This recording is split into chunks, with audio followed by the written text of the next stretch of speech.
McDonnell deep here in the IBOT vaults, and we're going to hit you with a boxing video blog. We've got boxing coming up on Sunday, September 6th. Yep, it's the Premier Boxing Champions Series. They're airing a couple of fights on CBS. Premier Boxing Champions obviously has been almost weekly broadcasts on boxing since the beginning of March of this year, and it's been very exciting. They've had some crush matches and some real tight matches, and they have a lot of talent on the roster there with Al Heyman. What we have this week is we've got them at the American Bank Center in a tight match. Last week, they were out in LA, and Abner Mares and Santa Cruz faced off in what was also a tight match. So it's interesting that they're following it up with another pretty tight match here for the WBA World Bantamweight.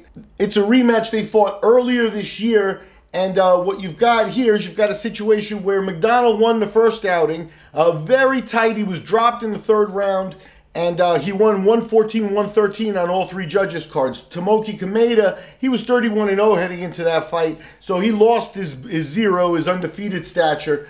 He's still a prospect at 24, but he's looking to come back here. Kameda went into that first fight a favorite at -250 at the books, with McDonnell paying back right around +200.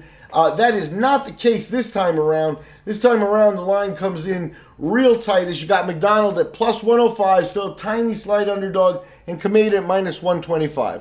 Like I said, Kameda, you can still consider him a prospect, but some of the star shine has come off his star, as he hasn't really looked good in some of these recent fights and recent outings.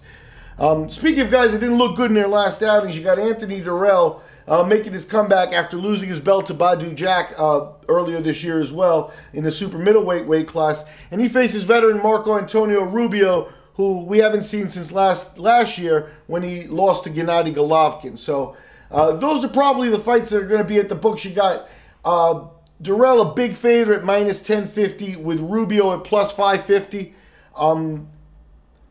Dirrell should be able to bounce back, and Rubio's looked slow, and with over 60 fights in his career, he does not look like he's at the top of his game anymore.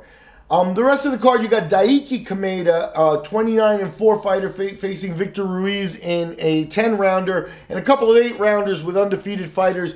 You got super featherweights. You got Miguel Flores, who's 16-0, facing John Michael Johnson, and you've got Mario Barrios, who's at 10-0, facing Jonathan Perez. So a couple interesting fights, 12 fights on the live card, like I've mentioned. So, it's a big full card there. Look for the two main events there on the CBS Premier Boxing channel on Sunday, and we'll talk to you after the fights.